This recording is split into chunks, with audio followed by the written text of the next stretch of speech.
Queridas amigas, queridos amigos, queridos irmãos, Jesus nos abençoe e nos encontre em paz. Quantas vezes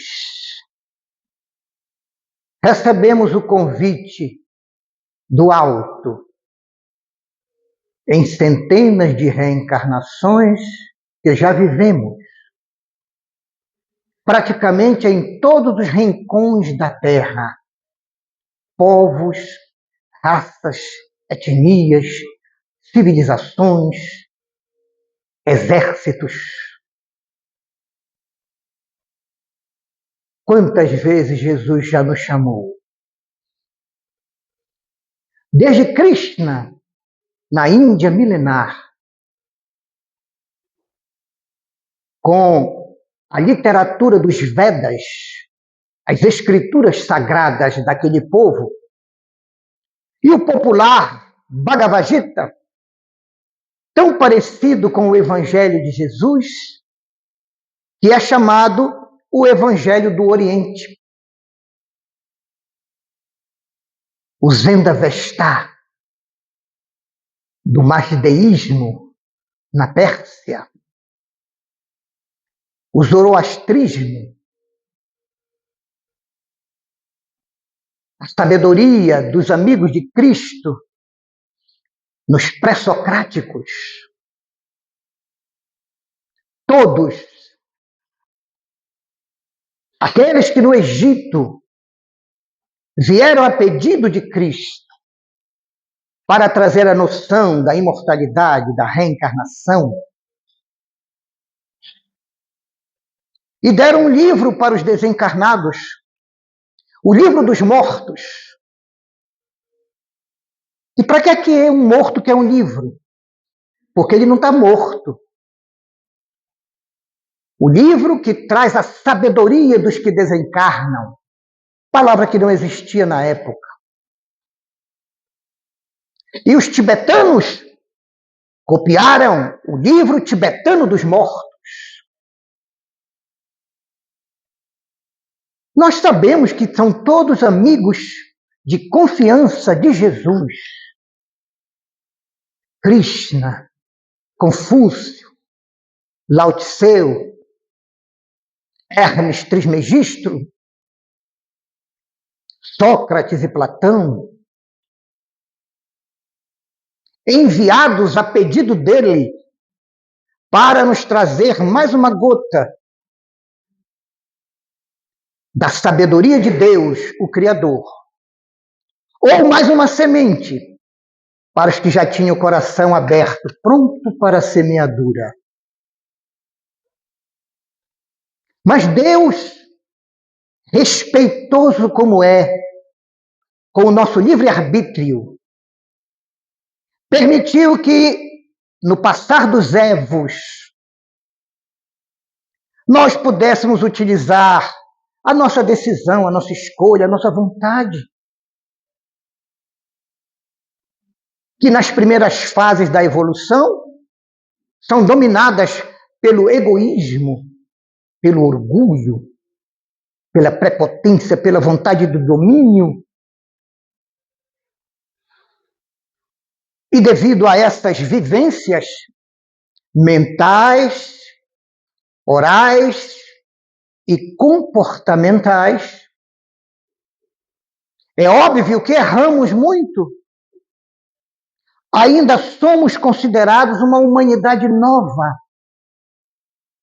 passados já mais de 15 milênios de vida na Terra.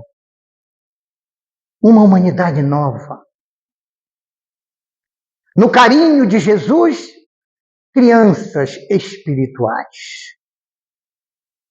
E nós imaginamos que ele disse: deixai que venham as minhas criancinhas. Nós imaginamos que é só para os petizes, para os garotinhos. Mas Jesus não falava para corpos. Jesus não falava para a personalidade encarnada. Jesus falava para o espírito que é imortal. Deixai que venham minhas criancinhas, chamando-nos. E quando muito sofridos, quando necessitados de consolo, de esclarecimento, de abraço, de sorriso, de orientação,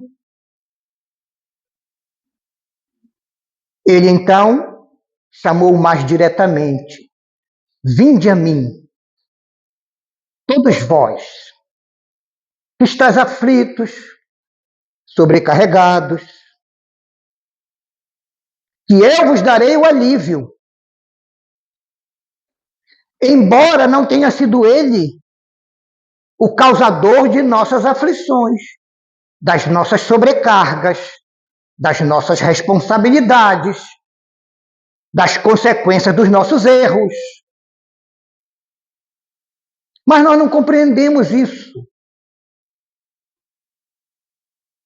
E ele então compreende-nos e nos perdoa.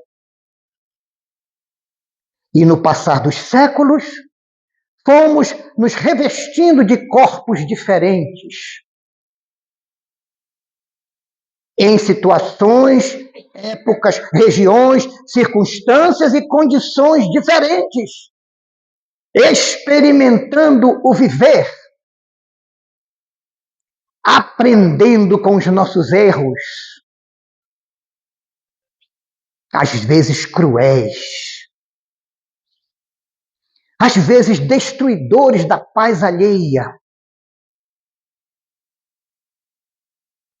Mas nem por isso Deus ficou chateadinho conosco.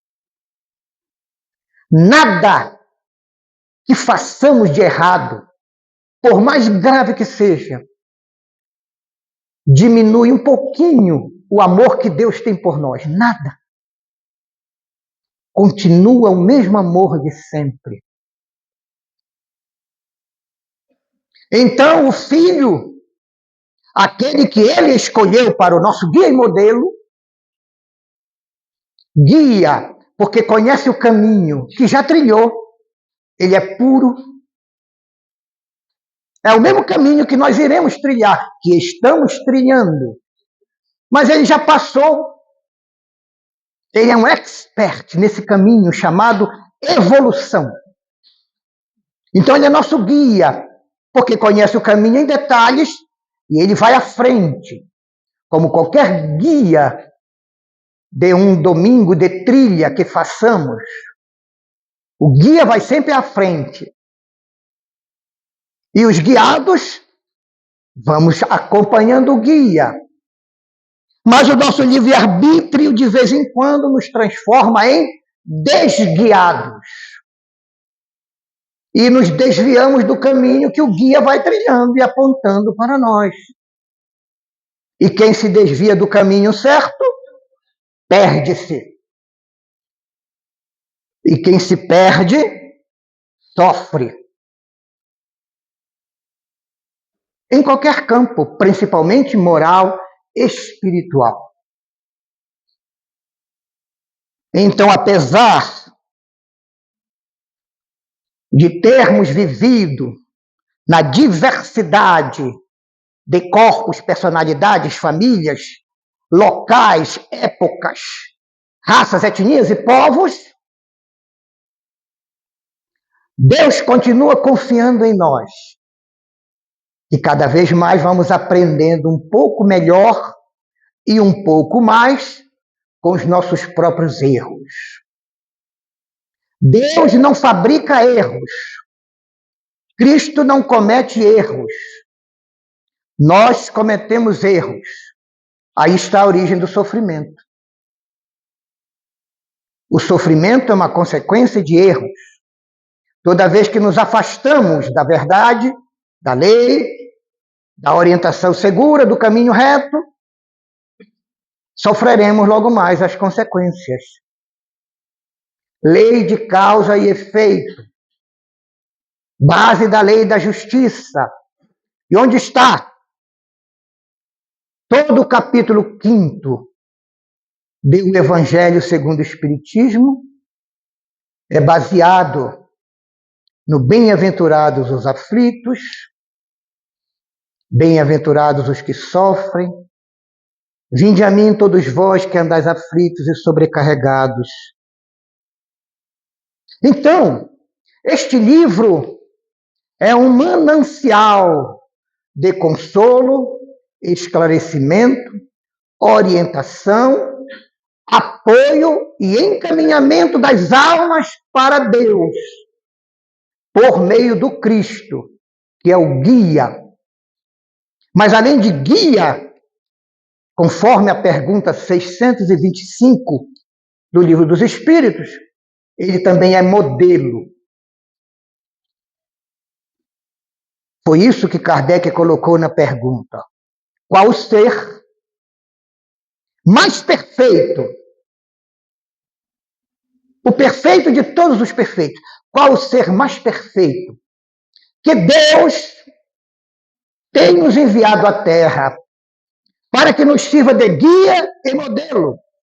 Essa é a questão 625, que possui a resposta menor de todo o livro, Jesus. Então, além de guia que nós devemos tentar seguir, ele é modelo. E o que é um modelo? É o protótipo. Jesus é o protótipo do homem-anjo, do super-homem filosófico. O homem que está acima das questiúnculas da humanidade. Então, o modelo é aquilo que todo mundo deve procurar imitar. As meninas sabem disso. As modelos surgem na televisão, nas redes, nas imagens, nos smartphones. E elas admiram. Modelo. Jesus, que é o Cristo que encarnou com este nome, é o nosso modelo. Então, o capítulo 5º do Evangelho nos dá uma aula completa, com introdução, tese, antítese, desenvolvimento e conclusão, de como poderemos controlar melhor a produção de nossos erros, substituindo-os por uma produção maior de acertos e, imediatamente, diminuindo a carga de nossos sofrimentos. Dores, aflições, ansiedades, preocupações, solidão, tristeza, mágoa, depressão. Segundo a Organização Mundial de Saúde, a doença do século passado, a campeã,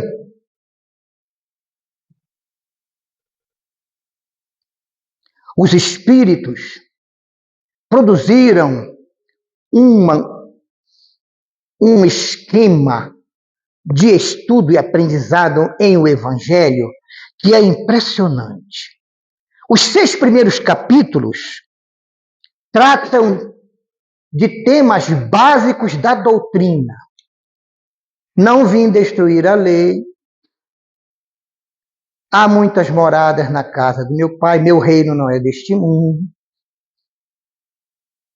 Então, o capítulo 1 ensina sobre Deus e os reveladores de sua lei. Todos eles enviados por Jesus. O capítulo 2, meu reino não é deste mundo, trata de outro princípio básico da doutrina, a imortalidade da alma.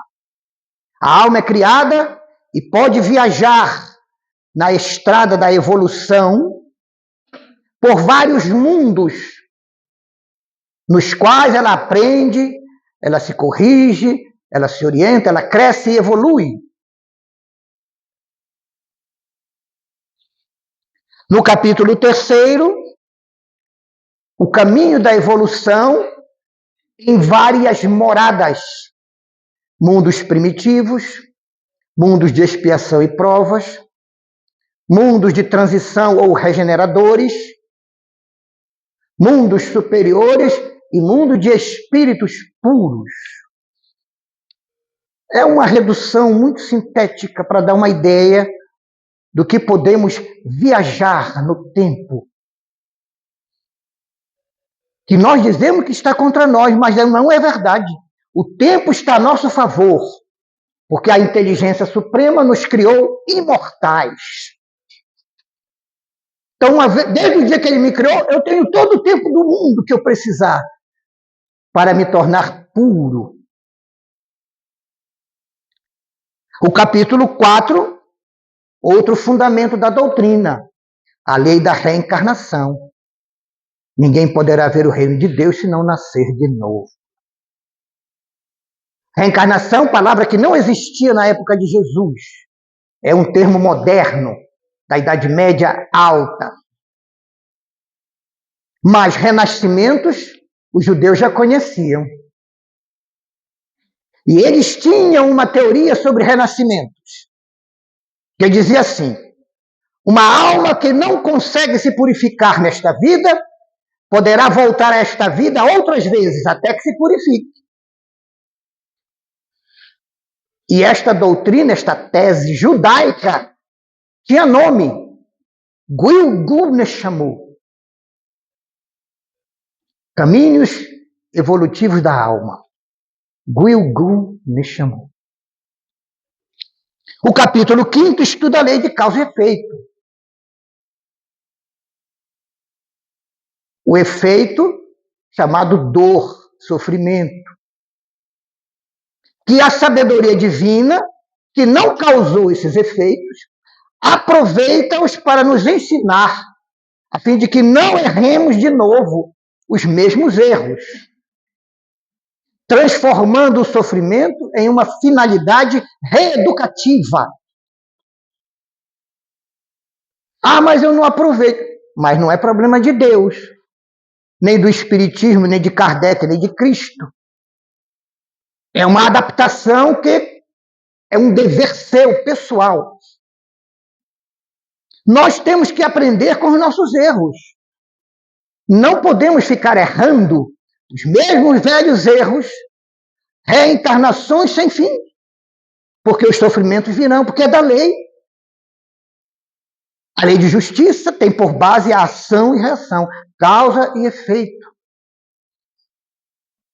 Até Paulo, escrevendo em Romanos, diz: de Deus não se zomba.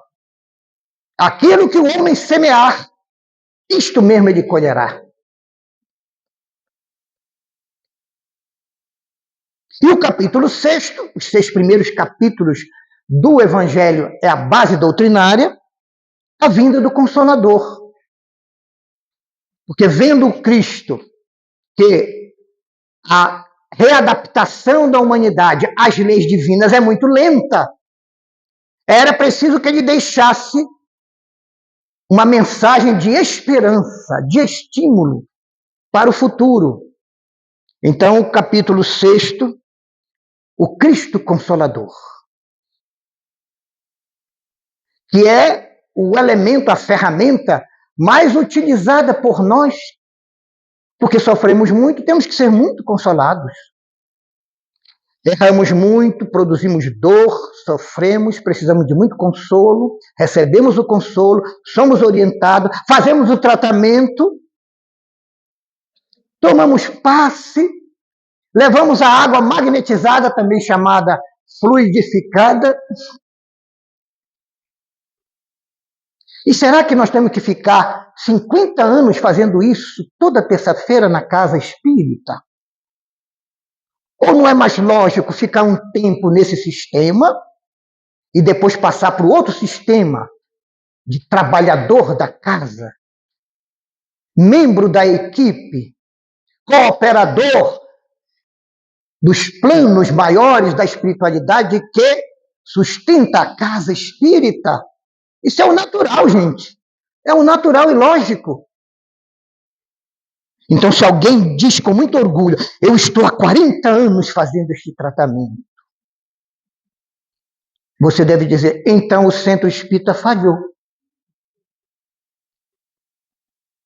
A casa espírita falhou. Em algum lugar, em algum momento. Não era para você ficar 40 anos, era para você ficar 4 meses. E o resto do tempo trabalhando na casa em seu favor, E você pensa que é para ajudar os outros. É em seu favor.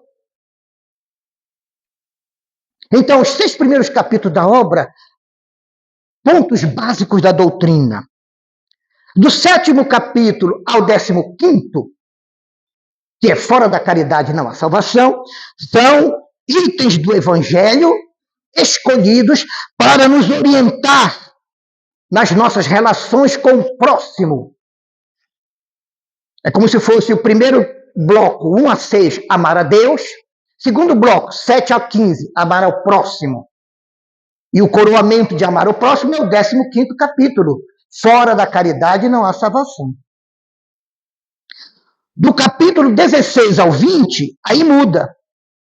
Todos os itens do Evangelho que são encaixados e comentados nos orientam a nos relacionarmos conosco. Sou eu comigo mesmo, equacionando as minhas ocultas idiosincrasias, dificuldades, desejos e sonhos, e uns planos mirabolantes que a gente não conta nem para a nossa consciência, mas ela sabe. Então sou eu perante eu mesmo. E do 21 ao 27 sou eu perante Deus. São os itens que foram tirados do Evangelho para nos ensinar na relação das nossas vidas para com as leis de Deus. É que o Evandro vai falar sobre o trabalhador espírita. Ninguém pode servir a Deus e a Mamon. São já no final da obra, até o 27. Mas se a pessoa viu isso tudo e não se deu conta, não consegue cumprir quase nada que está aqui, o jeito é orar. Aí vem o capítulo 28, que é oração o tempo inteiro, para tudo que é assunto. Tem oração. E os mais necessitados, como eu, vivem consultando tudo o dia todo, o tempo inteiro, para ver se a gente aprende alguma coisa. Então, foi por isso que o servidor, o mínimo de sempre, Bezerra escreveu na mensagem número 11 do livro Jesus e Nós, que foi lido pela nossa dirigente, prosseguir intimoratos e intemeratos. Um é sem temor e o outro é pulcro, puro. Seguir puro e sem temor é um impositivo neste momento. Esse livro é bem recente. Que momento é este? O que estamos na transição planetária. Momento de definição, que apesar de ser chamado momento, graças a Deus para nós, dura várias décadas. Dá para a gente ter um insucessozinho agora e na outra encadernação a gente volta bem melhor. Borda dourada, capa dura, mais resistente, papel couché. Uma nova edição. Foi Benjamin Franklin quem inventou isso. Ele era livreiro. E ele pediu que escrevesse na sua lápide: nada de descansa em paz. Aqui jaz Benjamin Franklin, morto por falta de uso, de velhice das páginas, de destruição, desgaste da obra. Mas ele voltará em nova edição, com capa dura, bordas douradas, em nova encadernação. Benjamin Franklin. E é isso que nós temos feito há tantos milênios, gente. E aqui Bezerra vai pedir para a gente agora aprender de verdade. Edificar o reino dos céus nos corações. Isso foi para mim, que é palestrante, que fica edificando o coração dos outros. E às vezes, quando acorda lá no escuro, pergunta por quê. Aí o mensageiro vem e diz: porque você não ouviu as suas próprias mensagens nas palestras. É o dever que nos cabe, edificar o reino no coração. Como disse Jesus a Pilatos: meu reino ainda não é deste mundo. Se foste deste mundo, os meus viriam e não me permitiriam ser entregue às autoridades. Mas tu és rei, tu dizes, eu vim a este mundo para trazer a verdade. Quem é da verdade, escuta o que eu digo. E Pilatos, que não era da verdade coisa nenhuma, fez a pergunta que ecoa até hoje: qui est veritas? O que é a verdade? E até hoje um silêncio profundo de Jesus. Porque a verdade não pode ser conhecida pelo intelecto, mas pelo conjunto, intelecto, razão, sentimento, que compõe o ser. São vivências. Verdade não se aprende em textos escritos, só em vivências. Olha que coisa curiosa. Se Jesus estava conversando com Pilatos no famoso diálogo, está nos 4 evangelhos, Pilatos não falava hebraico, não sabia. Ele só falava a linguagem dos romanos, o futuro latim. Então Jesus falou em latim, está vendo? Com o povo ele falava em aramaico, a linguagem popular, que era derivada do hebraico com o siríaco. E no templo ele falava a língua oficial do templo, o hebraico. Seria a linguagem pura dos judeus. E uma vez veio uma comissão de filósofos gregos, pediram a Pedro, a Filipe, uma entrevista com o mestre, se reuniram com ele e eles conversaram horas a fio. Eles saíram impressionados com a doutrina de Jesus. Adivinhem em que língua eles conversaram? Em grego.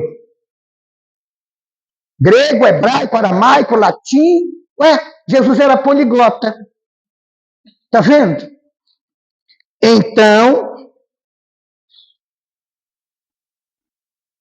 este é o momento de construir a bela doutrina do Cristo, fugindo da maneira incorreta das frivolidades humanas. Coisas que a gente dá vida ou mata o outro, para Deus são frivolidades. Coisa que a gente passa 40 anos se matando, renunciando à família, aos prazeres, às férias, para juntar, e depois leva 10 anos gastando tudo nos tratamentos clínicos. E o que sobrar, os herdeiros vão brigar na justiça e vai dissolver tudo nos cartórios e nos advogados. Aí para quê? Aí vai ter que voltar e repetir esta experiência. Este é o momento de construir o bem. Jesus confia em nós. Todo mundo sabe disso. Nós é que não confiamos nem em nós, nem nele. A mesma coisa Deus. Deus confia em todos nós. Mas nós não confiamos muito em Deus, não.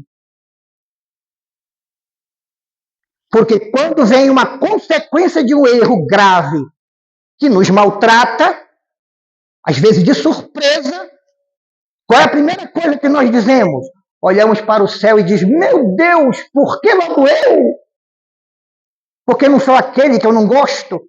Ou aquele que me prejudicou? Ou o síndico do prédio que ninguém gosta?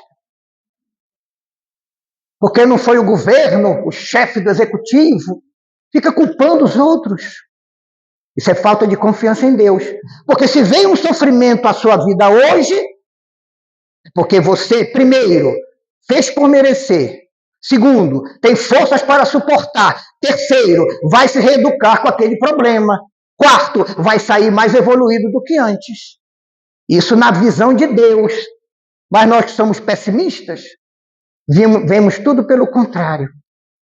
Mas Bezerra está afirmando: Jesus confia em nós e de nós necessita.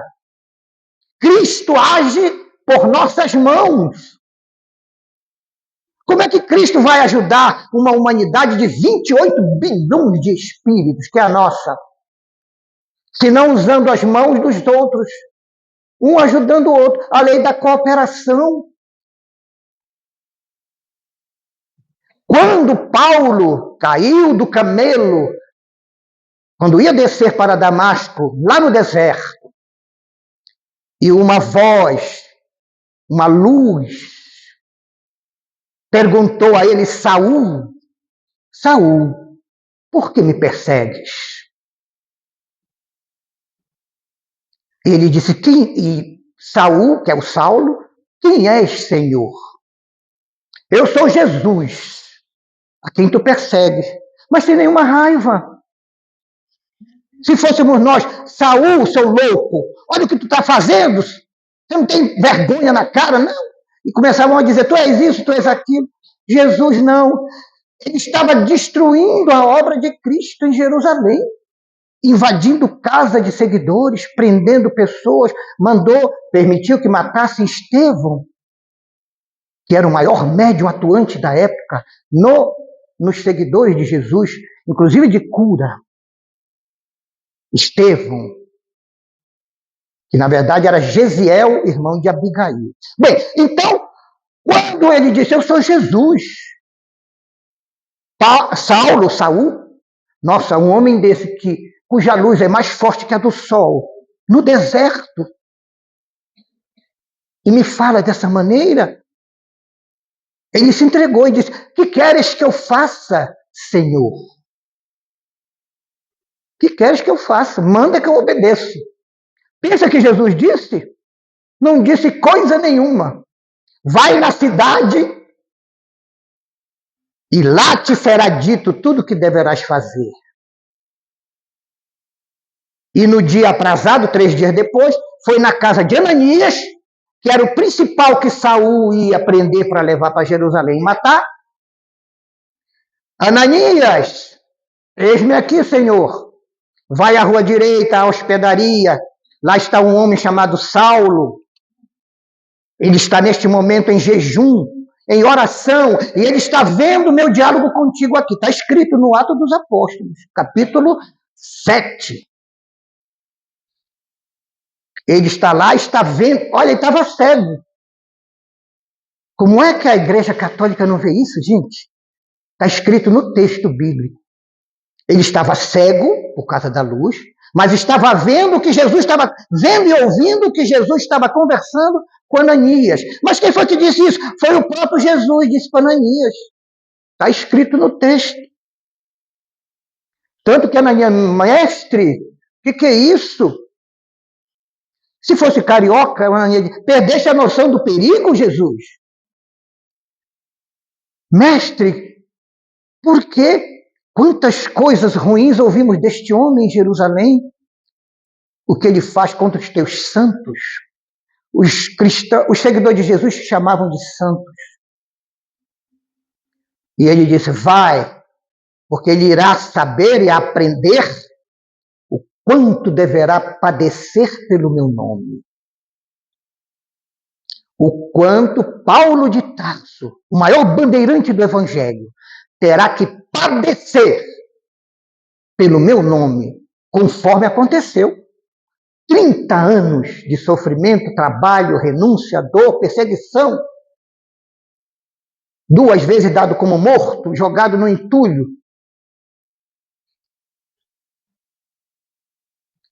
Agora raciocinem comigo. Se Paulo de Tarso, o grande, teve que padecer 30 anos pelo nome de Jesus, o que será que não está previsto para mim quando eu criar vergonha?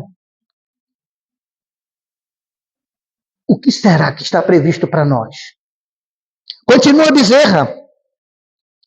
Jesus aguarda que sejamos as suas cartas vivas. Chega de texto, gente.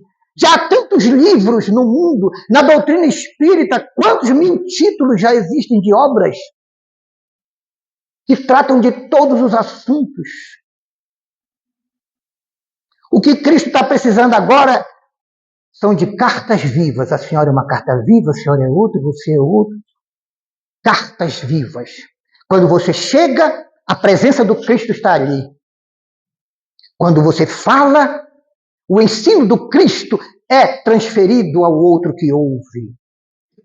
Quando você sorri, quando você abraça, quando você faz o bem, é o amor do Cristo se concretizando noutra pessoa que está precisando mais do que você.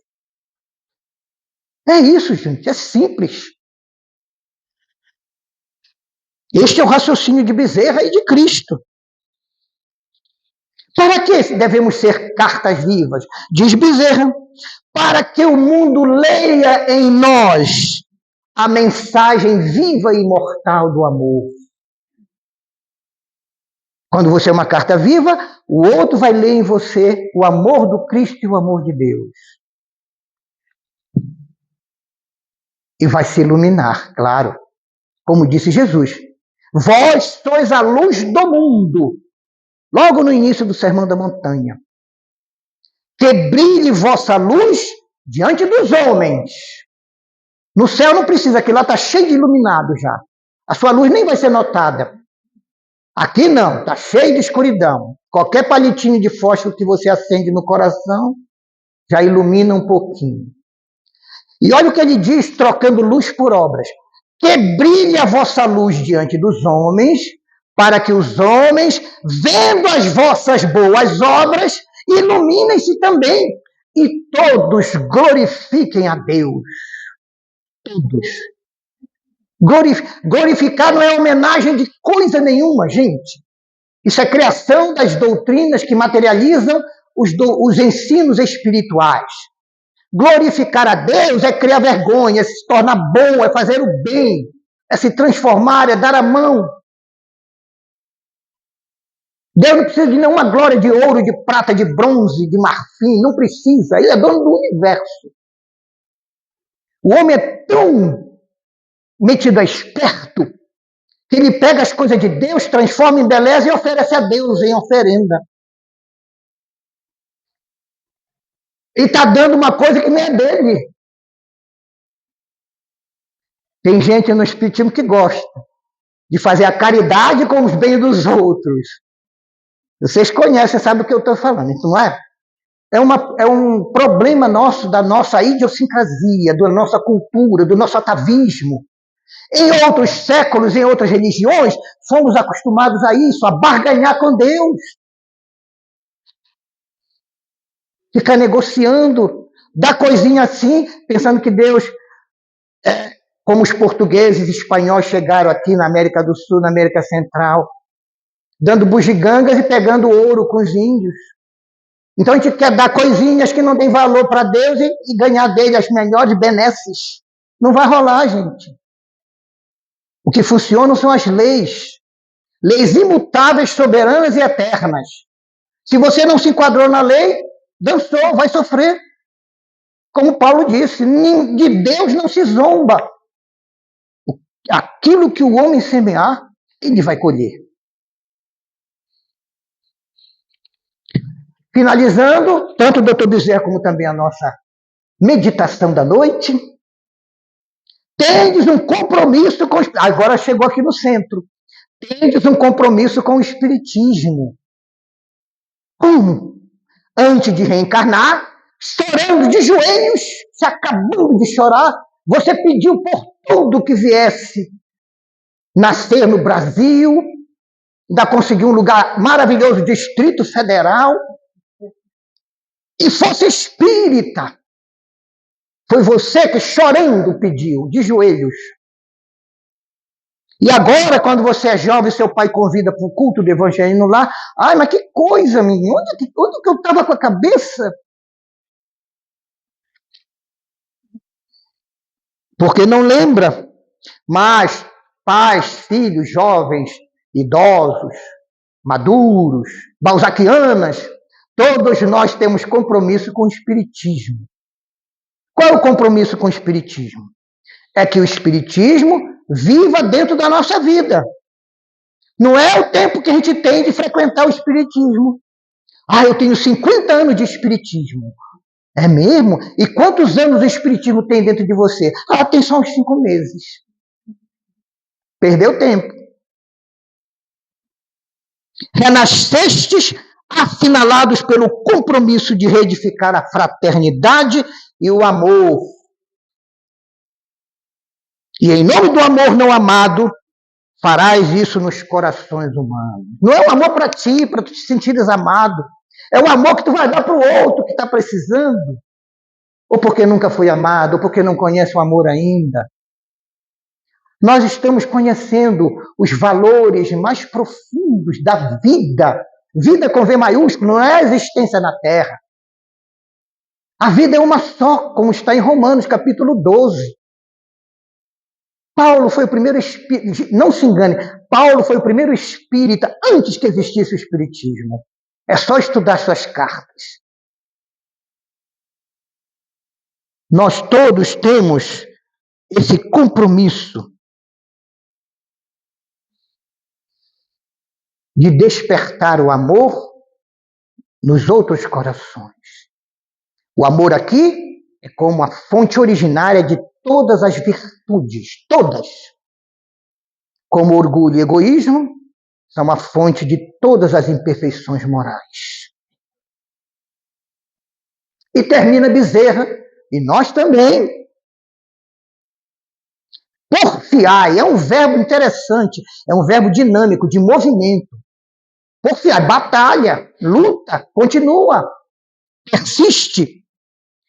Porfiai, sendo fiéis até o fim. Mas que fim? O fim do seu ciclo. Quando acabar o seu ciclo, você então conquistará a vida em mundos superiores. É o ciclo evolutivo. Cada um de nós tem o seu, porque já que Deus respeita o livre-arbítrio, cada um vai na velocidade que gosta. Às vezes, em uma encarnação, vamos mais devagar. Às vezes, em outra, vamos um pouco mais rápido. Sendo fiéis até o fim do vosso ciclo evolutivo, que aí daí para frente, você está no automatismo do amor. Como diz Lacordaire na Revista Espírita, de 1868, no artigo, ele diz que o Cristo nosso já fazia parte dos arcanjos antes da Terra existir. E Lacordaire diz também que os arcanjos são criaturas, inteligências, seres de Deus, cuja ocupação total é realizar a vontade do Pai o tempo todo. Olha que coisa! Não tem tempo para ver fofoca, o que aconteceu na rede social, como é a vida do famoso, nada disso, dessas futilidades. Executar o tempo todo a vontade de Deus. Arcanjos.